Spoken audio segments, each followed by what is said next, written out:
현지인의 삶과 발자취를 책을 통해 이야기하는 시간, 오유경의 인생 책방. 오늘 모신 주인공은요, 20여 년간 검사 생활하셨고 또 베스트셀러 검사 내전의 저자이기도 하십니다. 이 정도 얘기하면 딱 떠오르실 텐데요.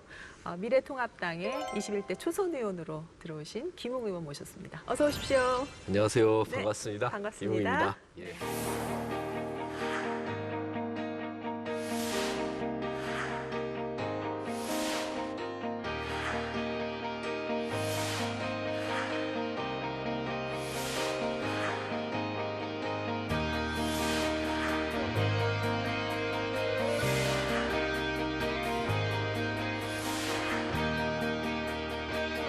제가 가장 잘하는 일은 사기꾼 때려잡는 일입니다.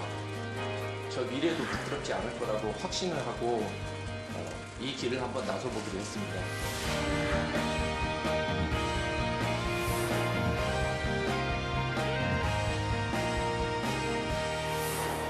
그리고 김웅 의원과 함께 오늘 인생책에 대해서 이야기해 줄 분, 서울대학교 인문학연구원의 김원 교수님이십니다. 어서 오세요. 예, 안녕하세요. 반갑습니다. 네.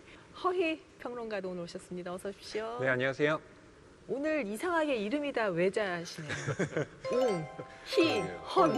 그렇죠. 네. 김웅 의원님은 정말 초선다운 풋풋함이 느껴지는 그런 초선 의원이신 것 같아요. 아직 아마추어 느낌이 남아있죠? 그렇지는 않고 아마 다들 기대가 높으실 텐데 그 소감이 어떠십니까? 많은 부담감이 느껴지기도 하고요. 생각보다 되게 역동적으로 움직이는 것 같아요. 그러니까 그리고 되게 즉흥적인 변화도 많은데 약간 멀리서 보면 또 무슨 큰 흐름도 있는 것 같거든요. 빨리 그걸 좀 잡아보려고 노력하고 있습니다. 예. 검사 생활 한 20여 년 하셨으니까 그 예. 생활하고 지금 국회의원 한 몇 달 네, 어떻게 다릅니까? 완전 다르죠. 예. 그러니까 검사 생활은 과거에 확정된 사실을 찾는 일이라고 할 수 있습니다. 예. 그러니까 정지돼 있는 거죠. 음. 근데 이제 정치인이라고 하면 과거가 아니고 이제 미래, 우리가 하는 행동이 미래에 어떤 영향을 미치는가 거기에 대해서 생각을 해야 되기 때문에 네네. 뭐 스포츠로 따지면 정치는 골프 멈춰 있는 것을 치는 것 같고 이거는 축구 같아요. 예. 계속 움직이고 있고 같은 팀을 이뤄서 이렇게 경기를 하고 상대방이 있는 그런 느낌? 예. 예, 그런 걸 느끼고 있습니다. 네. 앞에 하얀 도화지가 있지 않습니까? 네, 네. 그런데 이제 이게 족적을 어떻게 쌓아 나가느냐에 따라서 이제 앞으로 또 국민들 평가가 생기겠죠? 처음은 다들 이렇게 기대를 갖고 바라보시지만 국민들이 바라는 그 눈높이나 아니면은 어떤 미래에 대한 그런 제안들을 제대로 하지 못하면 오히려 더 실망이 더 커질 수도 있다고 네. 봅니다. 그래서 네. 되게 조심스러운 것 같아요. 예. 지금 굉장히 초선 의원으로서의 의욕도 있으시겠지만 뭐랄까 침착하고 좀 조심스러운 모습을 오늘 보여주고 계신 것 같아요. 적어도 패션에 있어서 프레시한 초선다움이 있어요. 오늘 저는 좀 의원님 예. 그 출연진 중에 예. 컨버스화를 신으시는 분 처음 봤거든요. 그러네요. 근데 딱 이렇게 콤비 정장에 예, 발로 뛰겠다라는 의지도 좀 있는 것 같고요. 그리고 제가 그래도 여기 있는 사람들 중에서 패션 센스가 좀 있는 사람의 입장에서 보면 그 꽤 통이 좁은 시가렛 팬츠에 예. 바지가 많이 올라가는데도 양말이 끊기지가 않아서 장롱 긴 양말을 양말을 신으셨어요. 신으셔서 아, 그런가요? 예, 이 살이 들어가지 않는 그 아주 디테일한 예. 그러게요. 항상 그 국회의원 하면 항상 이 수트라고 하는 양복을 입고 오지 않습니까? 항상 네. 색깔도 짙은 청색 뭐 이런 거. 검사도 그런 양복 잘 안 입거든요. 예. 약간 좀 거리감을 느끼게 하는 것 같아요. 국민들하고. 권위주의적인 색을 많이 입고 그러니까 그렇죠? 그 정도로 이제 책임감을 느낀다는 표현도 되지만 국민들하고 거리감도 느껴지는 것 같아서 처음에 그냥 평소 입던 대로 몇 번 나왔는데 이제는 수트 안 입으시죠라고 하니까 이제 입을 수가 없습니다.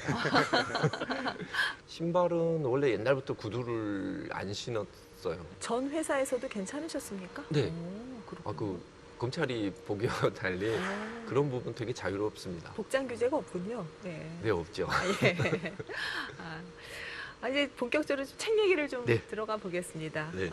플라톤의 대화편을 하게 됩니다. 2500년 동안 명저로 고전으로 읽히는 책이기 때문에 그렇죠. 예, 일단 그 제목이 플라톤의 대화편 이렇게 되어 네. 있는데 이 플라톤이 썼다는 게 분명하고 그 연극 대본이나 영화 시나리오 같은 방식으로 맞아요. 예, 주인공이 나오고 거기에 상대자가 나오면서 서로 대화하는 형식으로 철학적인 주제를 다루어 나가거든요. 예. 그래서 이제 대화편이라는 이름이 붙은 겁니다. 근데 이제 아, 플라톤이 주로 등장시킨 주인공은 자기가 존경에 맞지 않는 자신의 선생님 소크라테스입니다. 플라톤이 쓴 대화편이 한 33편? 학자들 사이에 논란이 있어서 어떤 거는 플라톤의 진품이고 어떤 건 아닌 거 위작일 수도 있다 이렇게 얘기가 돼서 그냥 조심스럽게는 30여 편 이렇게 얘기하는데 네. 예, 그 30여 편의 대부분의 주인공이 소크라테스고 소크라테스가 다른 사람과 철학적인 주제로 대화하는 내용을 묶었기 때문에 대화편이라고 얘기가 됩니다. 오늘 그 우리가 다룰 이 책에서는 의미가 있는 4편하고 또 한 편이 이렇게 부록처럼 다 덧붙여져 있는데 그 4편이 소크라테스의 최후의 장면을 담은 첫 번째 에우티프론이라는 작품은 이제 소크라테스가 법정에 나가서 이제 재판을 받아야 되는데 네. 가다가 에우티프론이라는 사람을 만나가지고 경건이 무엇이냐라는 대화를 나눕니다. 그리고 이제 두 번째 작품이 소크라테스의 변명이라는 작품이고 이건 이제 법정에 서서 나는 사실 무죄다. 네. 내가 죄가 없다. 이걸 이제 주장하는 내용입니다. 하지만 그 변론은 실패하고 네. 그래서 결국 감옥에 들어가는 장면이 그 다음에 이제 크리톤 장면인데 크리톤이라는 책에서는 크리톤은 이제 친구 이름입니다. 네, 크리톤이 소크라테스한테 와서 자네가 여기 갇혀 있는 건 너무 부당하다. 죄가 없는데 여기에서 죽을 순 없으니 네. 나랑 같이 탈출하자. 내가 손을 다 써놨다. 아. 이렇게 얘기를 합니다. 하지만 이제 소크라테스는 내가 왜 탈옥하면 안 되는지를 친구를 통해서 설득하는 장면. 거기에 이제 크리톤이라는 작품에 담겨 있고요. 그다음에 이제 마지막에 파이돈이라는 작품은 소크라테스가 마지막 독배를 마시기 직전의 얘기입니다. 네. 거기에서도 제자들이 다시 한번 탈옥을 권유하는데 난 탈옥하지 않겠다. 그리고 사실 나는 지금까지 죽음을 기다려왔다. 그러면서 죽음은 철학의 완성이라는 그러니까 얼핏 듣기에 궤병 같은 얘기를 쭉 펼쳐내고 마지막에 독배를 마시는 이 형식은 그리스 비극 형식을 따르고 있습니다. 그러니까 당시 그리스 경연대회가 있으면 한 작가가 4편의 비극 작품을 내서 그걸 시리즈로 이렇게 쭉 공연을 했었는데 아마도 플라톤이 그 흉내를 낸 게 아닌가 이런 생각도 좀 들 만큼 소크라테스의 최후라는 작품에다가 이제 향연이라는 작품이 들어가는데 이거는 이제 소크라테스가 자기 친구 제자들과 함께 사랑이 무엇인지 그리고 아름다움이 무엇인지에 대한 대화를 나누는 굉장히 문학적으로 완성도가 높은 그런 작품입니다. 이렇게 5편이 묶인 책인데 최명관 선생님께서 번역을 하셨고 예. 그 작품에 이제 우리 위원님께서 꽂히신 거죠. 책에 대한 진짜 소개가 정말 너무나 깔끔하게 잘 된 것 좀 같은데 박수 보내드리고 그런데 이 책을 읽으면서 정말 딱 느낀 게 무슨 연극 대본 같다라는 생각을 한 게 교수님 이름을 이제 부를 때도 그냥 뭐 김헌 이렇게 아니라 오 김헌 당신은 뭐 정의에 대해서 어떻게 생각하는가 네. 오 뭐 허희 뭐 이렇게 네. 나오는 거예요. 그래서 왜 번역을 이렇게 했지 좀 띄워버리고 하지 그런데 일부러 그 형식을 살린 예, 모양이에요. 원문을 그대로 살린. 아 그렇군요. 의원님 이 책이 왜 인생책입니까? 일단 가장 많이 읽은 책이고요. 네. 그러니까 저는 이제 몇 가지 책을 정해놓고 한 1, 2년에 한 번씩 계속 반복해서 읽는 좀 습관이 있는데 그래요? 그 중에서 이제 가장 많이 읽었던 책인데 근데 첫 번째 읽었을 때 너무 재미가 없더라고요. 언제 읽었어요 처음? 1989년도 그때 정확히 읽었겠죠. 기억하는데 왜냐면 서울대 정치학 네. stud셨으니까 당연히 그때 읽으셨죠. 김홍우 교수님이라고 예. 저희 가장 존경하는 이제 은사님인데 그분이 이걸 원서로 읽어야 된다라고 해서 수업 시간에 이렇게 챕터를 나눠서 거의 반강제로 읽게 하셨어요. 물론 그때 전부 다 우리는 번역서를 가지고 와서 일단 읽고 예. 원서를 읽는 척 했었는데 도대체 이렇게 재미도 없고 시대에 뒤떨어지는 걸 왜 읽게 했을까 네, 싶은 거예요. 그래서 나중에 한 번 더 읽어보고 또 읽어보고 한 서너 번 읽어보니까 약간 재밌는 게 느껴지더라고요. 그 시대에 제가 가지고 있는 고민 같은 거 있지 않습니까? 뭐 지금 예를 들면은 왜 지금 사람들이 이렇게 감각에 의해서 어떤 사물을 진실을 되게 바라보는 게 아니고 이미지하고 어떤 스펙타클에 의해서 결정을 할까? 뭐 이런 생각이 들었을 때 파이돈 부분을 읽으면 위안이 좀 많이 되고 네. 그러니까 그때 제가 가진 고민을 한 구절씩 이렇게 보면서 좀 해결을 해주더라고요. 그래서 이래서 이 책을 사람들이 권하나 습관적으로 한 20년 읽어온 것 같아요. 아니, 그러니까 보통 읽으신 책이 아니네요. 같은 책을 여러 번 읽었고. 네, 저는 좀 반복해서 읽는 편. 저도 뭐 의원님 말씀하신 대로 읽을 때마다 새로운 감회에 적게 되는데 변하지 않는 게 있긴 합니다. 요즘 투머치 토커라는 말이 좀 많이 쓰이잖아요. 투머치 토커의 원조가 소크라테스다. 이거 듣고 있으면 귀에서 피가 날 것 같아요. 저도요. 좀 그만 물어봤으면 좋겠는데 너무 진리게 거리의 철학자라고 물어보더라고요. 불리잖아요. 예. 아니 거리를 지나가다가 사람 붙들어 놓고 그러니까. 왜 이렇게 말을 길게 하는지 거의 우리가 고문수준. 제일 싫어하는 게 꼬투리 잡는 맞아요. 건데 네. 계속 꼬투리를 잡는 거예요. 계속 물어봐요. 어우, 그 어떤 상세한 서술에 대해서 네. 그리고 이분이 얘기하는 대화는 내가 하는 대화는 매우 다르구나라는 걸 새삼 느끼게 한 텍스트였습니다. 집요하죠. 네. 네. 그런 느낌. 이 책을 지은 이제 플라톤의 생애에 대해서 허위 평론가가 정리해 왔다고. 예. 네, 이 플라톤 같은 경우는 그 고대 그리스의 정치 명문가 태생인데요. 네. 어렸을 때부터 운동을 또 잘했다고 해요. 레슬링 대회에서 우승도 하고요. 플라톤이라는 이름 자체가 넓은 어깨라는 뜻을 갖고 있어요. 그래요? 예, 어깨가 되게 넓었나 봅니다. 그랬군요. 새로운 예. 사실입니다. 네, 20살이 되던 해 소크라테스를 만났는데요. 당시에 소크라테스에게 첫눈에 반했다고 해요. 그 플라토닉 러브라는 말을 우리가 알고 있잖아요. 예. 정신적 사랑, 예. 그 사람에 대한 동경 이런 것을 소크라테스에게 느껴서 그 밑에서 공부를 시작합니다. 하지만 28살이 되던 해에 네. 소크라테스가 청년들을 현혹하고 달인 신을 섬겼다라는 이유로 결국 사형에 처하죠. 네. 그걸 보면서 이 플라톤이 그 아테네의 민주 정치라고 하는 것이 실은 중우 정치였구나라는 것을 깨닫게 되고 거기에 환멸을 느끼면서 아테네를 떠나게 됩니다. 뭐 네. 이후에 아카데미아라고 하는 지금의 아카데미의 원조격인 그런 교육기관을 만들어서 네. 제자들을 또 양성하게 되죠.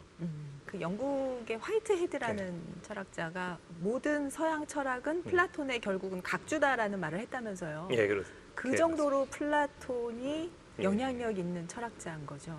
예를 들면 이제 바둑으로 얘기를 하자면은 바둑이라는 게 줄이 가로 세로 19개 있고 흰색과 검은색 돌이 있고 그것을 놓는 규칙이 있고 그것에 따라서 어떻게 진행이 되어야 되는 게임의 룰이 있지 않습니까? 네. 철학을 바둑에 비유하자면 플라톤은 그런 바둑판에서 돌이 돌아가는 룰을 만든 사람인 거라고 말할 수 있어요.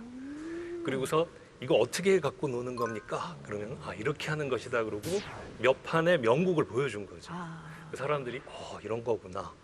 근데 우리는 이제 그게 플라톤의 사상이라고 생각하는데 저는 중요한 게 그 사람이 보여줬던 대국이 아니라 그 논리 그리고 게임의 규칙.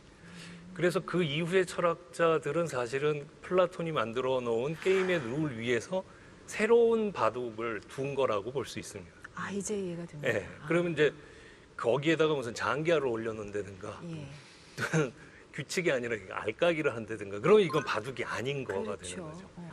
그러니까 동양으로 오면은 바둑판이 아니고 장기판을 두니까 다른 얘기가 나오는 그렇죠. 거고. 그러니까 이제 하이데거 같은 철학자들은 예. 동양에는 철학이 사실 없다. 예. 왜냐하면 철학이란 개념은 자기 머릿속에 플라톤적인 어떤 개념을 정확하게 정의하고 그 정의된 개념으로 명료한 문장을 만들고 문장과 문장이 논리적으로 연결돼서 무언가를 밝혀내거나 무언가를 그려내거나 세상을 설명하는 게 철학인데 네. 개념 정의도 안 하고 뭘 툭툭 명언식으로 아포리즘식으로 툭툭 던져내고 그건 저건 사상일 수는 있어도 철학은 아니다. 자, 그럼 이런 플라톤이 자신의 스승인 소크라테스에 대한 기록을 묶은 책이 바로 오늘 함께할 플라톤의 대화편인데요. 자, 그러면 이 책에 등장하는 철학자이자 주인공 소크라테스의 행보를 한번 살펴보겠습니다. 저희가 이제 판넬을 준비했는데요. 판넬의 제목이 소크라테스는 왜입니다. 첫 번째, 자, 소크라테스는 왜 아테나의 시민들에게 고소를 당했나 합니다. 플라톤도 그렇고 소크라테스도 그렇고 기원전 사람이잖아요. 네. 그래서 인생 책방에서 기원전 사람을 이야기하는 건 처음인 것 같은데 예. 조각가인 아버지와 또 산파인 어머니 밑에서 태어났습니다. 네네. 그래서 소크라테스의 새로운 진리를 낳게 하는 철학을 그의 어머니의 직업을 비유로 해서 산파술이라고 이야기를 하기도 하는데요. 당시에 그리스 사람들에게 야, 너 소크라테스 같다라는 말이 욕이었다고 해요. 못생겨서. 외모가 좀 별로였다라는 기록도 전해져 옵니다. 그게 예. 플라톤과는 또 차이가 있는데 플라톤은 아주 뛰어난 또 미남이었다고 해요. 그리고 평생 돈벌이도 안 했잖아요. 네. 그냥 거리에 나가서 맨날 말을 말 해야 시키고. 되는데 언제 네. 돈을 벌겠습니까? 그래서 그 소크라테스와 항상 이제 짝지어서 얘기가 되는 사람이 바로 그의 아내인 크산티페입니다. 예. 그래서 악처의 대명사라고 불리는데 요즘 생각하면 아니, 남편이 저러고 있으면 그럴 만도 했다. 나라도 뭐라 그러겠다. 바가지 안 긁는 게 이상한 거 아닌가라는 예. 생각이 들 애들도 정도로. 많았거든요. 맞아요. 그러니까요. 그래서 예. 소크라테스 같은 경우는 이런 이제 질문을 받았다고 해요. 선생님 결혼을 하는 게 좋습니까? 안 하는 게 좋습니까? 네. 그랬더니 소크라테스가 결혼을 무조건 하게. 좋은 여자를 만나면 자넨 행복할 것이고 나쁜 여자를 만나면 자넨 적어도 철학자가 될 것이네 라고 얘기를 했다는 거예요. 그래서 예. 그런가? 예, 괜히 설득되기도 하고. 예. 그 소크라테스가 활동하던 시기가 그 소피스트들이 활동하던 시기였고 또 황금 만능주의가 굉장히 그 판을 치던 시기라고 들었는데요. 그리스 고전기라고 얘기를 하거든요. 예. 5세기, 4세기를 잡는데 고전기라는 게 크게 세 가지 전쟁으로 점철이 되거든요.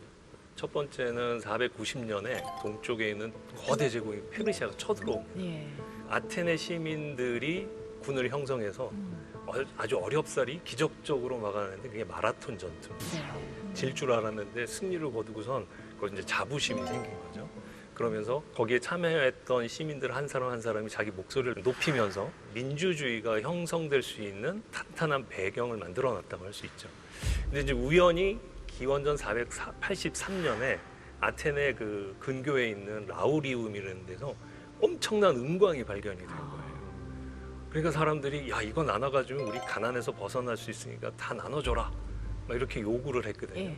근데 그때 테미스토클레스라는 장군이 이거 이렇게 그냥 우리가 개인적으로 나눠서 쓰면은 곤란하다.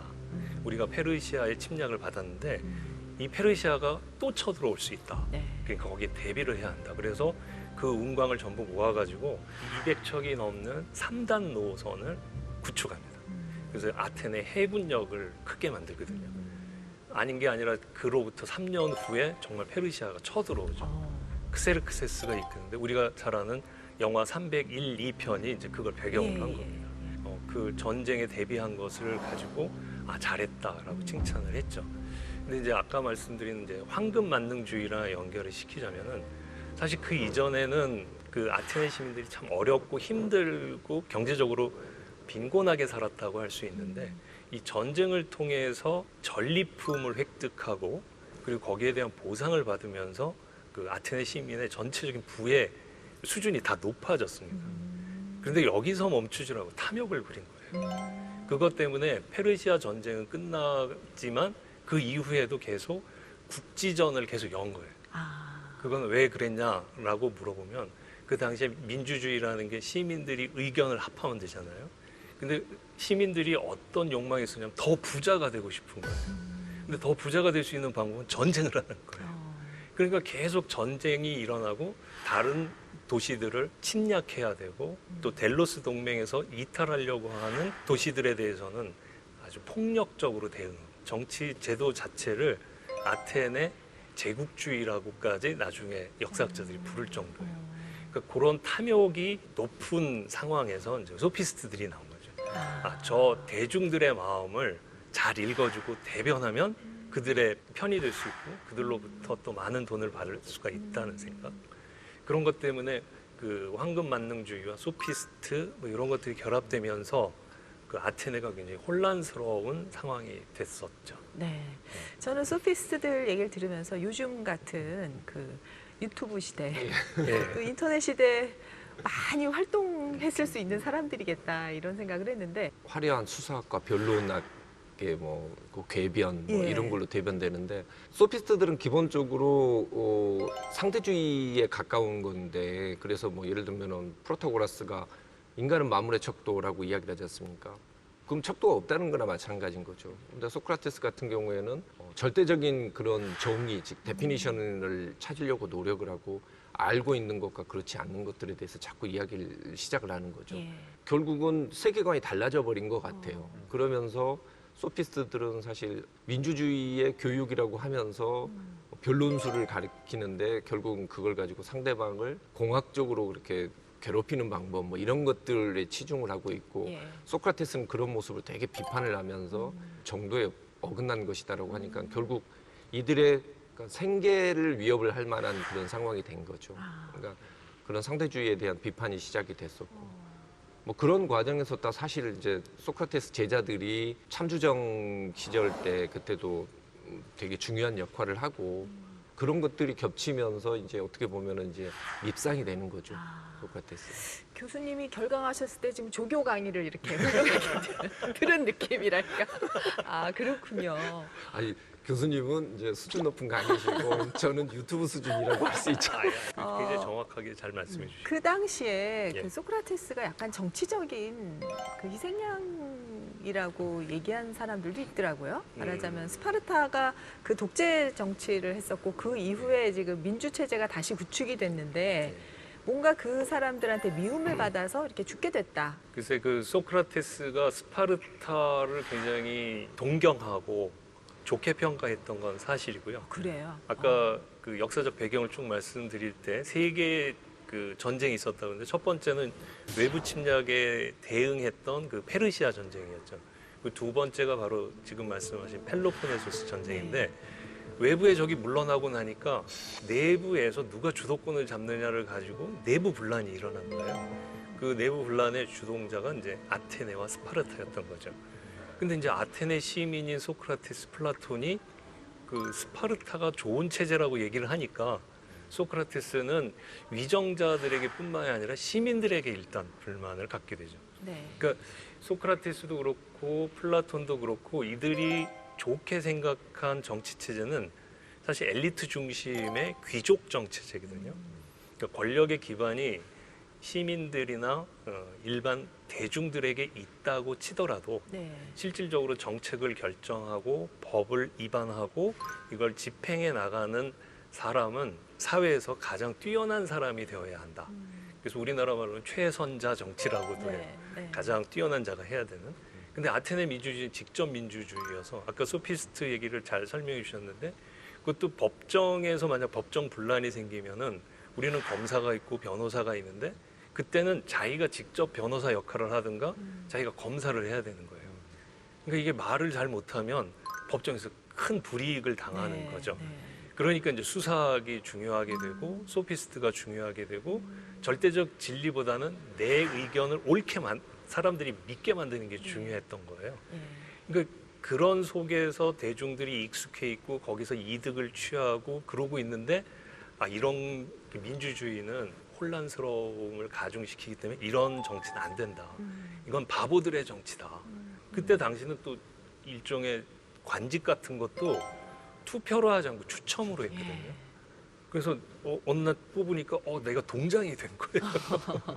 네, 네. 구청장 역할도 하고 막 그러는 거예요. 어떻게 보면 우리가 한때 꿈꿨던 또 약간 직접 민주주의가 그때 당시에 실제로 실현이 됐던 건데. 그렇죠. 그렇죠. 그 역사상으로 유일무이한 그런 체제가. 의회들 빼고는 그렇죠. 네, 직접 예. 그러니까 이제 장군하고 돈 만지는 것만 이제 투표로 했고 일종의 판사 역할도 제비뽑기로 한 거예요. 예. 그러면 정확한 판단을 내릴 수가 없다. 그리고 이제 스파르타를 우리가 독재라고 생각하기 쉬운데 독재긴 독재인데 어떤 독재냐면 귀족정 독재라고 할 수 있어요. 그러니까 왕이 2명이 있긴 했는데 왕이 2명이라는 것도 이상하잖아요. 그렇죠. 이거는 이제 왕이 독재를 할 수 없게 서로 견제한다는 의미가 있어요. 그리고 밑에 원로원이 있고 그다음에 일반 시민 회의가 있고 오히려 요즘의 체제하고 좀 비슷하네요. 상당히 유사하죠. 어. 그러니까 어쩌면 우리의 지금 정치 체제는 아테네식이 아니라 스파르타식에 가까워요. 그래서 저랑 같이 공부하시는 분은 그 아테네 민주주의로 돌아가자 그래갖고 국회의원 중에 몇 프로는 제비 뽑기로 하자. 아. 이걸 주장하시는 네, 분도 그런 얘기 계세요. 많이 나오고 있어요. 아, 그래요? 요즘. 그러니까 누구나 해도 그 정도는 네. 할 수 있다는 믿음과 신뢰를 갖자는 거죠. 예, 예. 국회의원에 대한 불신도 같이. 근데 이 책을 보면은 소크라테스가 변론을 하잖아요. 이제 수백 명의 어떻게 보면 판결할 배심원들을 놓고 이제 변론을 하는 건데 그 변론을 쭉 들으면서 본인이 재판관이거나 그 중에 한 명이었으면은 유죄 손을 들었겠어요, 무죄 손을 들었겠어요. 저는 논리적으로는 예. 무죄를 선고했을 것 같고요. 예. 감정적으로는 유죄다. 그게 그래요? 소크라테스가요. 어. 변론을 3번 하는데, 예. 그러니까 최초의 변론을 하고 예. 그다음에 투표를 해서 결국 유죄 판결을 받아요. 그 다음에 변론하고 그다음에 이제 형을 어떻게 할 것인가 사형 선고를 받고 또 최후 변론을 하게 되는데 자기가 어쨌든 피고잖아요. 예. 네, 뭐 잘못했습니다 이런 얘기 전혀 안 합니다. 그렇죠. 오히려 나를 고발한 얘네들이 되게 잘못한 것이고 그리고 지금 이 이야기를 듣고 있는 여러분들도 그렇게 잘한 거 없다 뭐 이렇게 좀 네, 공격을 하는데 배심원들한테 그러면 안 되잖아요. 제가 사실은 뭐 다른 데 강의 갔었을 때 예. 소크라테스 재판 이야기를 꼭 해요. 왜냐하면 아, 그래요? 형사소송 제도에 있었을 때 정말 중요한 게 당사자주의와 직권주의라는 게 있습니다. 예. 아까 교수님께서 말씀하셨듯이 검사도 없고 뭐 재판관도 없고 이건 뭐냐면 당사자주의인데 결국 이게 멜레토스나 이런 한 3명 정도가 고발을 해요. 예. 그 사람들이 가서 소크라테스가 왜 죄를 지었는지 네. 이렇게 설명을 하고 소크라테스는 나와서 자기가 변론을 하는 거죠. 그리고 시민들이 거기에 앉아서 이렇게 듣고 이제 거기에서 판단을 내리는 겁니다. 근데 이제 나와서 하는 소리가 진짜 그야말로 요즘 말로 어그로를 끄는 거예요. 그 가르치려 들고 뭐 심지어는 아슬아슬하게 유죄가 되거든요. 근데 그 뒤에 이제 무슨 형을 받을 것인가 또 별도로 또 재판을 그렇죠. 하는 예, 건데 그때 또 가서 정말 소크라테스는 믿기 어려운 어떻게 보면 태도를 어그로를 취하- 하죠. 예, 예. 뭐 나한테 매일 니들이 뭐 공물을 바쳐라. 내가 니네를 일깨워줬잖니. 뭐 이런 소리 해서 거기서 압도적으로 사형을 받아내는데 받아낸 거죠, 정말. 받아낸 거죠. 예. 이 상황이면 사실은 그때 당시에 그 아테네 시민들 같은 경우가 가장 정말 다들 철학적이고 이성적인 그런 그 교양인이었다고 생각을 하는데 그렇게까지 어그로를 끌면 살아남기 어렵지 않았을까 그렇게 싶습니다. 생각하세요? 예, 저라도 아마 유죄했을 거예요. 아, 의외인데요? 저는 사실 이 변론 들으면서 충분히 소크라테스한테 설득이 사실은 되는 쪽이었거든요. 지금의 기준으로 보면 무죄지 않습니까? 어떻게 생각? 지금의 기준으로 보면 무죄잖아요. 지금은 죄형 법정주의가 있기 때문에 기소 자체가 안 되죠. 그렇죠, 그렇죠. 예. 근데 민사상 손해배상 청구를 하면 배상을 했을 것 같아요. 이때는 지금보다 되게 미개했을 거라고 생각하시면 안 돼요. 예. 오히려 이때 그 시민들이 지금 우리 검사나 판사보다 오히려 더 이성적인 그런 훈련은 더 많이 받았을 그랬을까요? 거라고 저는 생각. 아니 근데 의원님 정치학과 나오셨잖아요. 네. 근데 사법시험을 보셨네요. 말하자면 네. 외무고시를 보거나 뭐 이런 게 아니라 그 예. 이유가 있으셨나요? 근데 졸업하고 약간 저 룸펜으로 살고 있는데 예. 친구가 와서 사법고시는 학점, 대학 학점도 안 보고 변호사 자격증이 생긴다고 하더라고요. 예. 그래서 그 친구가 지금 판사를 하는 친구인데 아. 자기가 공부하던 책을 줬어요. 그래서 이제 그때 처음 사법고시라는 걸 알고 공부를 시작했죠. 생활형 검사라는 얘기를 이제 만들어내셨어요. 네. 우리가 생계형 뭐 이런 얘기는 많이 하지만 생활형 네. 검사 이렇게 만드셨잖아요. 그게 무슨 뜻입니까? 제가 만든 말이 아니고 네. 그 출판사 사장님하고 이제 책을 내기로 하고 예. 원고를 본 다음에 반포치킨이라는 곳에서 말해도 되나? 아, 구체적인 치맥을 지나가다 먹고 본것 같은데. 있는데 아, 네. 마늘 치킨을 먹었죠 예. 구체적으로. 근데 갑자기 저한테 그런 얘기를 하더라고. 야 너는 도대체 검사로서 꿈이 뭐냐 이러시더라고요. 그래서 아니 그냥 나는 집 가까운데 발령받았으면 좋겠고 예. 월세 좀 안 올랐으면 좋겠고 딸이 공부 좀 잘했으면 좋겠다. 그 이상 바라는 게 없다 그랬더니 이 양반이 넌 그냥 생활형 검사구나 하더라고요. 어. 그게 뭔 말일까 생각했더니 보통 우리가 검사하면 막 되게 막 어떤 정의 막 그다음에 뭐 불의와 맞서 싸우는 막 이런 되게 그렇죠. 거창한 개념을 생각하잖아요. 예. 근데 검사가 뭐라고 이렇게 자기가 정의를 어떻게 알아요? 어. 저는 그것보다 검사는 절차적 정의 그리고 형사소송법 지키는 것 그리고 직업윤리 지키고 사는 게 가장 중요하다고 생각하거든요. 그런 일반적인 직업인으로서 생각하고 검사 생활을 하는 게 지금 시절에 가장 맞는 거 아닌가라고 생각해서 생활형 검사라는 걸 일종의 광고로 책 팔아먹는 데 써먹었죠. 아무튼 다시 이제 책 내용으로 좀 들어가 보겠습니다. 네. 소크라테스는 왜 독배를 피하지 않았나? 아테네 법률에 따르면 예. 당시 사형 선고를 받은 다음에 24시간 안에 그 형이 집행되어야 한다라는 게 있었는데요. 공교롭게도 그때 신에게 제물을 바치러 떠났던 배가 돌아오지 않아서 네. 사형 집행이 연기가 됩니다. 그 네. 틈에 중마고인 크리톤을 비롯한 이제 여러 사람들이 내가 돈이 얼마가 들든 간에 간수를 매수해 볼 테니 우선 도망치자라고 말을 합니다. 근데 그때 저 같으면 당연히 도망쳤을 것 같은데 이 소크라테스는 결론을 다르게 했겠죠. 다시 또 벌써. 문답법을 그게 제시합니다. 반응이었대요. 예. 그러니까 눈 감아주고 도망가는 걸 어느 정도 좀 묵인해주고 예, 예. 네. 그럴 수 있는 상황이었는데. 맞아요. 자네가 나에게 그런 제안을 하는데 이 제안이 왜 또 잘못되었는가를 차근차근 또 이야기를 시작해요. 예. 그래서 약간 속이 답답해지기도 했는데 소크라테스의 요지는 그겁니다. 자신이 크리톤의 말을 따라서 탈옥을 하게 된다면 지금까지 내가 청년들에게 설파해 왔던 나의 신념을 저버리는 일, 그러니까 나의 철학을 배반하게 되는 일이다. 그렇기 때문에 그 독배를 피하지 않은 것이 되는데 실은 이것 때문에 뒤에 악법도 법이다라는 말이 유행하게 됐습니다. 그건 소크라테스가 실제로 했던 말은 아니고 경성제대 교수, 법철학을 전공했던 그 오카다 도모라고 하는 사람이 이 일화를 법을 그런 식으로 따라야 한다라는 논리를 네. 강화시키기 위해서 악용한 좀, 사례죠. 예, 오용한 사례라고 볼 수가 있죠. 그건 잘못 알고 있었던 네. 거지. 왜 악법도 법이라는 말이 나왔을까에 대해서만 잠깐 말씀을 드리면 여기서는 이제 소크라테스의 약속이라는 걸 굉장히 강조해요. 그러니까 법이라는 것도 저 사람과 내가 이 공동체 안에서 같이 살기로 하고 합의하고 약속한 내용인데 내 마음에 들지 않는다고 파기를 하면은 이걸 깨고 내가 도망가는 행위는 약속을 저버리는 행위가 되지 않겠느냐. 네.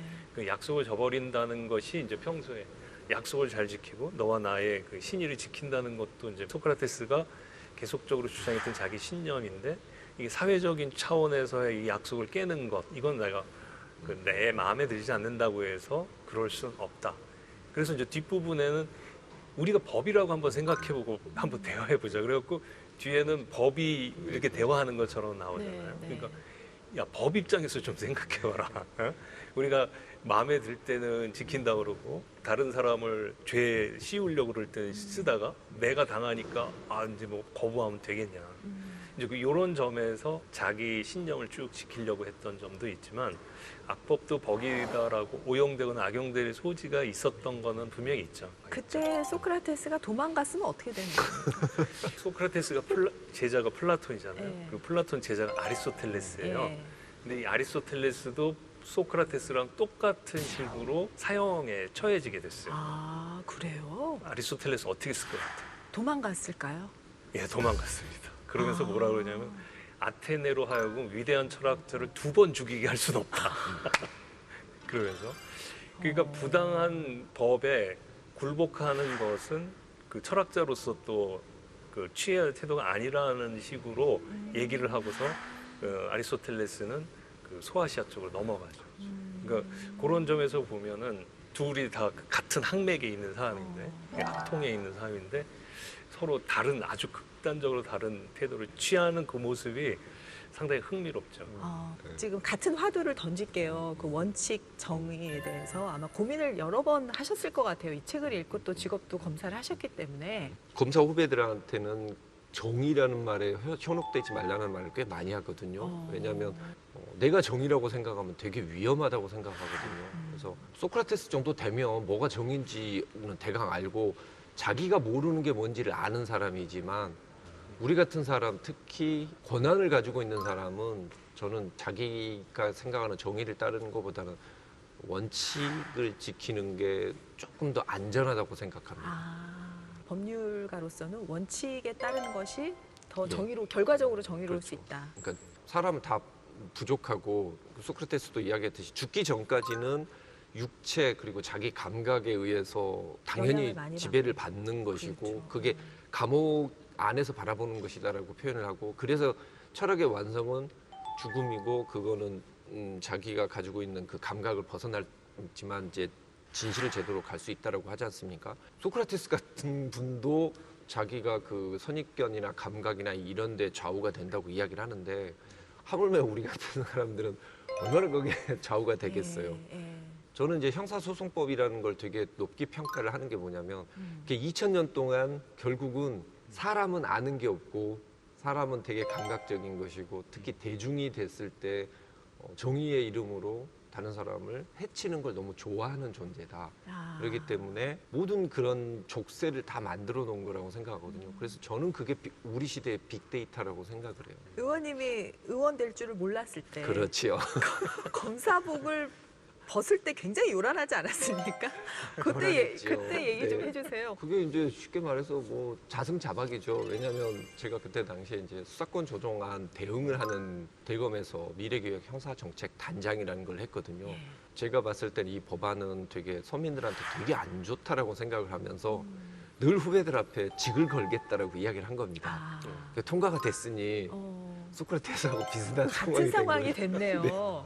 직을 걸어야겠더라고요. 그래서 이제 직을 거는데 그냥 나가는 건 좀 억울하고 예. 국민들한테 좀 알려야 된다라고 싶어서 이제 그런 이야기를 좀 했는데 갑자기 그게 커지면서 계곡에서 계기가. 이렇게 물에 휩쓸리듯이 어느 날 와서 보니까 여기 와 있더라고요. 인생에 정말 중요한 선택을 하는 순간인 줄을 자기가 모르고 몰랐어요. 그러나 했던 말씀들이 있으셔가지고 그렇죠. 벗으신 거였군요. 근데 그럼에도 불구하고 소크라테스는 사실은 일부러 공직에 안 나갔거든요. 예. 본인이 이렇게 계속 옳은 얘기를 하고 다녀야 되는 신의 사명을 받았는데 이런 옳은 얘기를 하면서 공직에 있으면 내가 목숨이 부지하겠느냐. 근데 지금 소크라테스와는 이제 여기서는 반대 결정을 하신 거죠. 소크라테스하고 비교하시면 어떡해요? 아니, 이걸 이 책을 하다 보니까. 저기 여기 예. 그러니까 한 6개월 사이에 이렇게 엄청난 변화를 왔는데 예. 그때 당시 상황에서 내가 할 수 있는 게 뭘까를 생각을 했고 길게 생각하지 말자라고 생각을 했어요. 이 순간에서 이게 옳다고 생각하면 이대로 가자. 이게 정말 이제 잘한 선택인지 아닌지는 4년 동안 제가 이제 국회에서 어떤 일을 하느냐를 가지고 평가를 받겠죠. 아무튼 감사합니다. 계속 지켜보겠습니다. 다음 소크라테스는 왜? 보겠습니다. 대중의 생각을 이치에 안 맞는다고 했나? 성인들의 특징인데 성인들은 본인이 책을 안 써요. 다 제자들이 씁니다. 그렇죠. 영자님도 제자가 쓰고 어. 문어 뭐 마찬가지고 네네. 예, 성경 뭐 그러네요. 마찬가지고요. 네. 예, 그 플라톤이 소크라테스의 여러 가지 행적들을 언행들을 다 기록한 책이 플라톤의 대화편이잖아요. 예. 그렇기 때문에 이 책의 어느 부분이 소크라테스의 사상이고 어느 부분이 플라톤의 사상이냐 그걸 그쵸. 가지고 여러 가지 뭐 논란이 많습니다. 예. 대중의 생각을 이치에 안 맞는다라고 소크라테스가 물론 거기에 정말로 희생을 당했기 때문에 생각을 안 한 건 아니겠습니다만 그걸 훨씬 더 급진적으로 발전시킨 것이 플라톤입니다. 네. 플라톤이 대표적으로 주장했던 철인통치론 같은 것이 대표적인데요. 그러니까 국가를 누가 다스려야 하느냐, 네. 철학자가 통치해야 한다. 대중과는 다르게 대중은 한치 앞에 이익만을 보고 쫓아가는 어리석은 무리들인데 훨씬 더 넓은 세계를 보는 현명한 판단을 하는 사람이기 때문에 네. 철학자가 통치해야 한다라고 얘기를 했죠. 근데 당시에 지금 여기에 나오는 소크라테스는 그 대중에 대해서 좀 우매하다고 생각을 했던 부분이 많은 것 같아요. 소크라테스가 대중만 우매하다고 그런 건 아니고요. 예. 보는 사람마다 다 우매하다. 하긴 사람 자체가 우매하다고 하긴 했는데 소크라테스와 플라톤의 관계 그리고 대화편 속에 나와 있는 사상이 누구 것이냐에 대한 논란은 굉장히 깊죠. 소크라테스는 글을 쓴다는 것은 생각을 고정을 시키게 되고 그렇게 되기 때문에 그 사람들의 기억력도 퇴화시킬 뿐만 아니라 진정한 철학하는 방식이 아니다. 그러면서 자기는 현장에서 사람들과 대화를 했죠. 소크라테스의 말을 제일 안 들은 사람이 플라톤인 거예요. 그래요? 왜냐하면 많이 썼기 때문에. 아까 33편이라는데 그거보다 훨씬 더 많이 썼던 걸로 알고 있어요. 근데 있으면서 플라톤이 왜 썼을까? 여기에 등장하는 소크라테스는 역사적 소크라테스인가? 아니면 플라톤이 자기 얘기를 하고 싶은데 자기 이름을 내놓지 않고 하는 플라톤의 가면에 불과한 것인가? 이제 이런 논란이 많이 있습니다. 근데 대중이 우매하다라고 해서 대중을 폄하하고 엘리트 정치를 추구했던 것은 저는 플라톤 쪽이라고 생각이 돼요. 그리고 이제 그걸 잘 보여주는 게 국가편에 있는 동굴의 비유라는 거죠. 그러니까 보통 사람 태어나면 꽁꽁 묶여가지고 앞에만 바라보게 돼 있는데 뒤에 어떤 형체가 있고 거기에 불이 비치면서 그림자만 볼 수 있다는 거예요. 네. 목을 못 돌리는 이것만 보는 거죠. 마치 우리가 TV나 이 핸드폰만 보는 것처럼 그리고 여기에 진리라고 생각하고 여기에서 나온 거를 곧이곧대로 믿는다는 거죠. 그런데 이제 이게 진짜일까라고 고개를 돌리기 시작하는 사람이 철학자인 거예요. 이게 진짜 맞는 건가? 요즘 말로 하면 TV에서 나오는 얘기가 유튜브에서 나오는 얘기가 신문에서 나오는 얘기가 진짜인가? 그러면서 과감히 묶여있는 그 줄을 벗고 고개를 돌리고 그 뒤를 봤다는 거예요. 거기서 그치지 않고 이게 동굴이라는 걸 확인하고 바깥으로 나갔더니 진짜 세계가 있는 거라는 거죠. 근데 이 비유를 왜 하냐면 보통 사람들은 연설가의 말만, 소피스트의 말만 또는 제사장들의 말만 듣고 그게 진리라고 믿는다는 거예요. 판단 자체가 없는 거죠. 올바르냐 그르냐를 떠나서 그에 반해서 이게 진짜일까라고 의심하는 순간 이제 철학의 길로 간다는 거죠.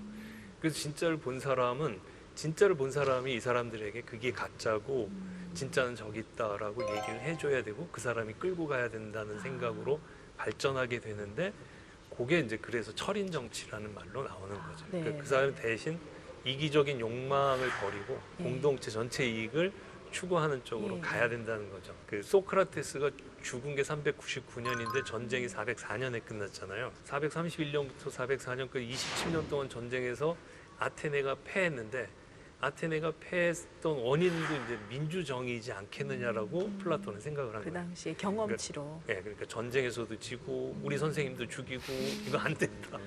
똑똑한 사람이 끌고 가야 된다. 철인 정치나 뭐 금욕적인 철인 정치 뭐 이게 사실은 뭐냐면 사람들이 생각하기 대중이 생각하기 되게 좋은 이미지로 하나 딱 굳혀놓고 나면 거기에다 모든 권한을 주고 이렇게 가면은 세상이 되게 편할 것이다라는 식으로 이렇게 끌고 가기 좋은 즉 악용하기 너무 좋은 구조거든요. 근데 저분이 저렇게 그 책에서 이야기를 많이 하는 건 뭐냐면 그런 식으로 받아들이지 마라고 이야기를 해놓은 거예요. 근데 지금도 저는 지금 엄청 유용한 이야기라고 생각하는 게 프랑스 작가 중에 기 드보르가 보면은 스펙타클한 사회다라고 이렇게 보거든요. 지금 이 매스미디어가 이렇게 장악돼 있고 대중이 어떻게 보면은 그 엄청난 소비 속에 이렇게 빠져서 거기에서 스스로 도취되어 가고 그 소비가 오히려 그게 이제 준이 돼서 이렇게 가고 있는 그런 상황에서 과연 우리가 어떻게 여기서 벗어날 수 있는 것인가. 그리고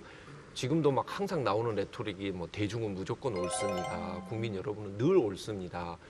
뭐 국민을 늘 따르겠습니다라고 이야기를 하는 게 결국은 그런 것들이 2000년, 2500년 전이나 그러니까 기 드보르가 이야기하는 거나 지금 우리 대한민국에서 느끼는 거나 똑같은 고민이 여전히 계속 반복되고 있는 거라고 생각을 해요. 근데 그거를 어떤 금욕적인 철인 정치가가 누구 하나 나와서 그 사람이 이 모든 것을 해결해 줄 거라고 생각하는 건 가장 위험한 그런 해결 방법인 것 같고 제가 이제 이런 이야기할 때 항상 예를 드는 게 뭐냐면 횡령이라는 것은 사람이 저지르는 것인데 원인은 사람이 아니고 제도다.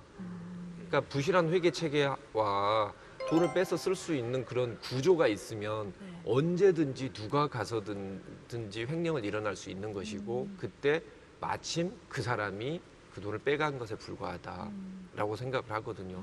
정치도 마찬가지라고 생각합니다. 대중의 그 말초적인 욕구가 이렇게 정의인 것처럼 이렇게 둔갑돼 있는 사회면 누가 오더라도 오염시킬 수 있다고 생각하거든요. 그래서 그런 용어는 되게 위험하고 플라톤도 그런 이야기를 한 것 같지는 않아요.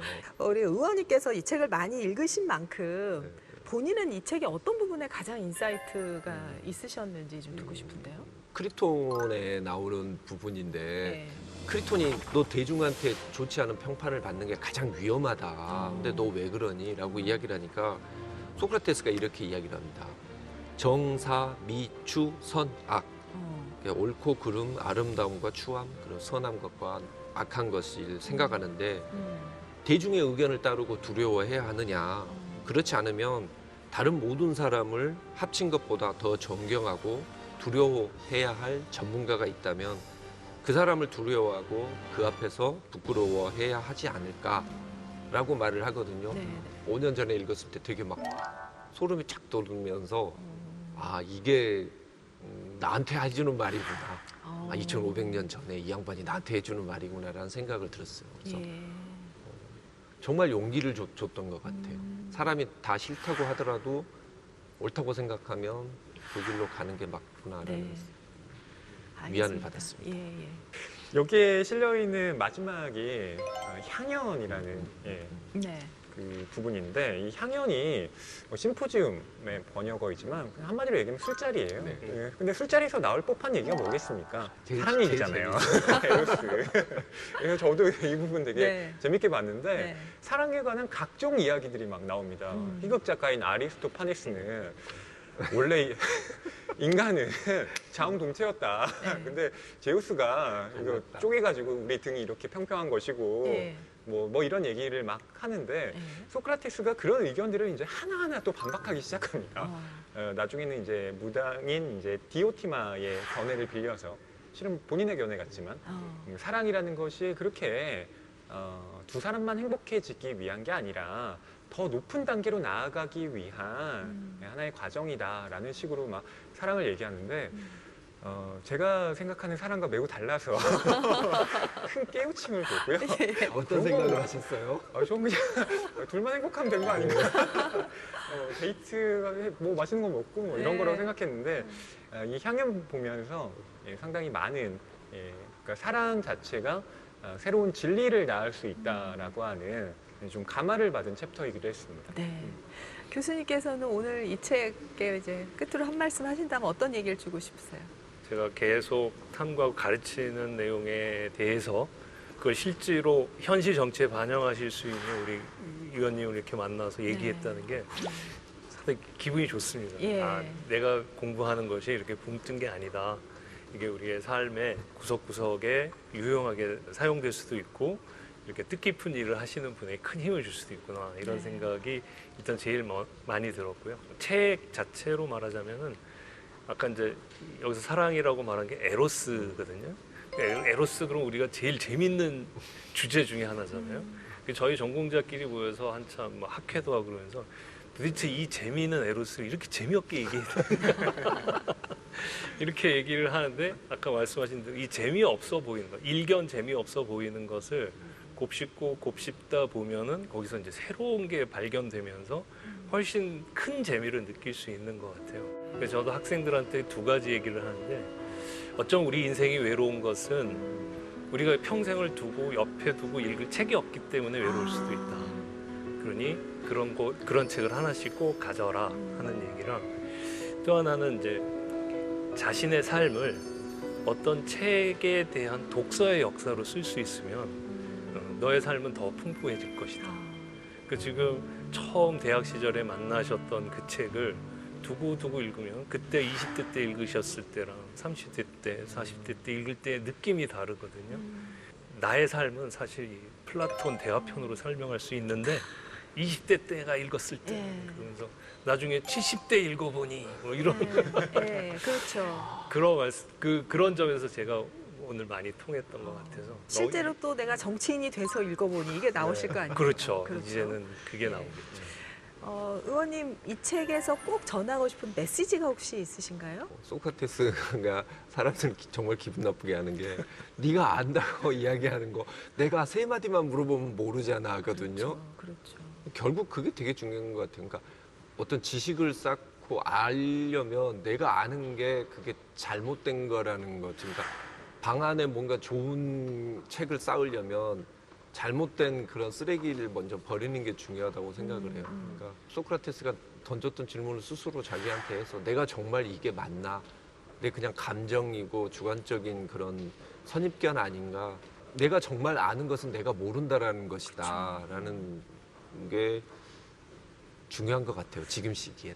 그리고 저희가 얻은 소득이 있다면 우리 또 새로 출발하는 김웅 의원들 기대들이 크시잖아요. 그리고 전직 검사로서의 족적은 지금 나와 있지만은 이제 정치인으로서는 하얀 도화지신데 앞으로 또 의원님이 그려나갈 또 새로운 족적에 다시 한번 또 기대를 갖게 되는 그런 시간이었던 것 같습니다. 예, 함께해 주셔서 감사합니다. 감사합니다. 네, 고맙습니다. 교수님 고맙습니다. 감사합니다. 감사합니다.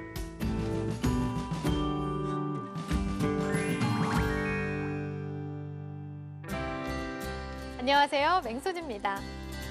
국회 도서관이 추천하는 새로 나온 책과 다양한 추천 테마 도서를 소개하는 시간, 오늘 뭐 읽지? 오늘은 각 분야 전문가들의 리뷰를 만나보는 시간, 금주의 서평이 준비되어 있습니다. 그럼 먼저 국회 도서관이 추천하는 새로 나온 책부터 만나보시죠.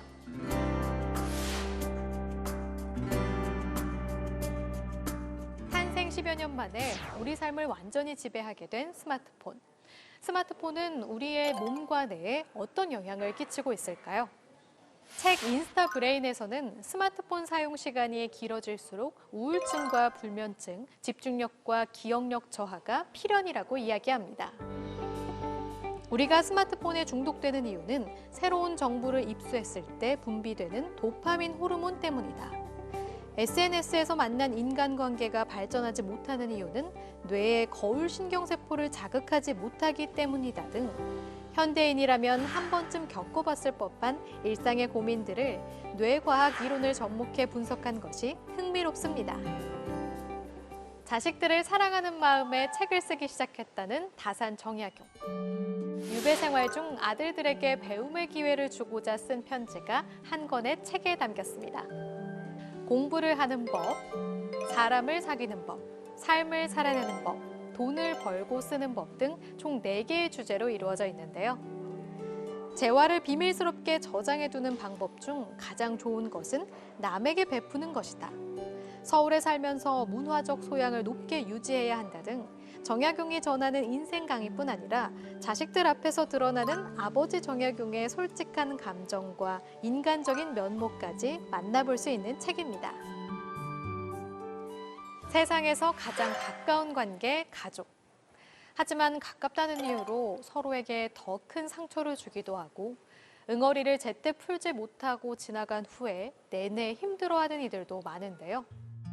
이 책은 가족에게 받은 상처를 인정하고 마주하는 것부터 치유가 시작된다고 말합니다. 가족이 준 상처를 인정하고 치유하는 과정을 통해 비로소 자기 스스로를 인정하고 사랑할 수 있다는 건데요. 상처를 피하지 않고 마주하는 방법을 통해 삶의 의미를 찾을 수도, 과거를 토대로 미래를 설계할 수도 있다고 말합니다. 노력하면 부자가 될 수 있다는 아메리카 드림의 허상을 이야기하는 책 허틀랜드.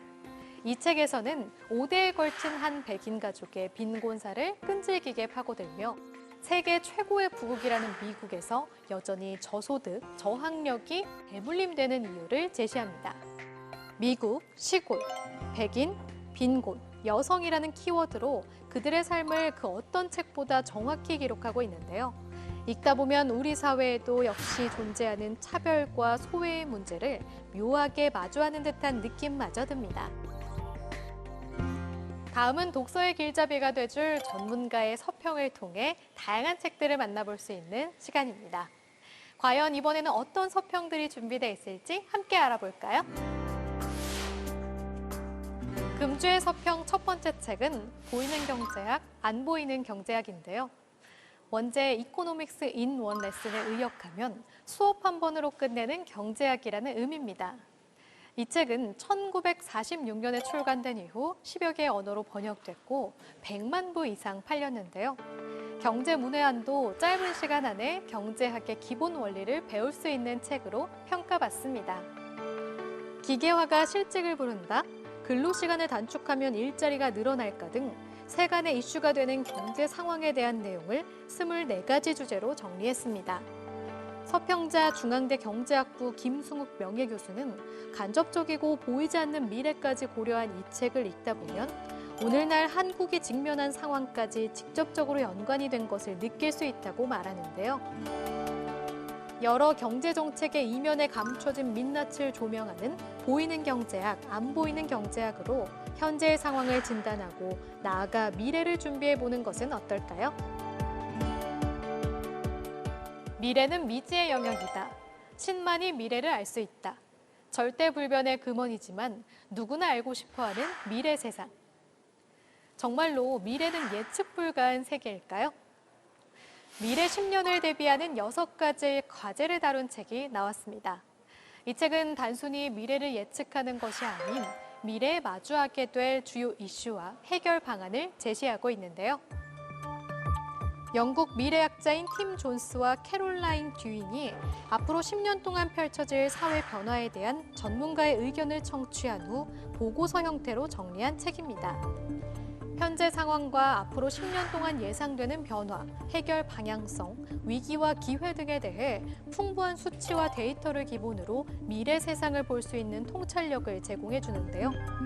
이 책의 서평자 연세대 강병준 공학박사는 앞으로 펼쳐질 시대는 수많은 가치와 기회, 의사결정이라는 변수를 안고 있으며 이 책은 급변하는 미래 환경에서 국가와 기업, 개인의 생존과 지속 가능한 성장 발전을 위해 꼭 읽어봐야 할 책이라고 소개합니다. 더 나은 다음 세상으로 가기 위한 지표로 이 책을 통해 다가올 미래를 접해보면 어떨까요? 100만 년 전 인류의 미래는 손에 석기를 든 호미닌에게 달려 있었다. 오늘날 인류의 미래는 밖에서는 축구에, 안에서는 인터넷 서핑에 열광하는 스마트폰을 손에 쥔 청소년들에게 달려 있다. 책 제5의 기원에서는 기술, 문화, 농경, 국가조직의 기원을 거쳐 제5의 기원이 곧 시작될 거라고 예고하는데요. 디지털 세상에서 자라서 스마트폰으로 무장하고 있는 새로운 세대가 이제 우리 세대를 주무르게 될 것을 예견하며 인간이 제5의 기원을 어떻게 바꿀 것인가를 시사하는 책입니다. 이 책의 서평자인 국립중앙박물관 백이동 관장은 우리가 현재 겪고 있는 코로나19를 이야기하면서 이번 바이러스가 아마도 인간의 역사를 급격히 그리고 완전히 바꿔나가게 될 것이라 말하는데요. 코로나19로 급변하는 세계, 그리고 디지털로 무장하고 있는 세대, 변화 앞에 바로 직면한 지금 인간의 본성과 그 유구한 역사를 그리고 다가올 미래 세계에 대한 해안을 이 책을 통해 얻어보면 어떨까요? 오늘 소개해드린 책들 어떠셨나요? 국회방송 홈페이지에서 다시 보실 수 있습니다. 그럼 저는 다음 주에도 알차고 재미난 책으로 다시 찾아올게요.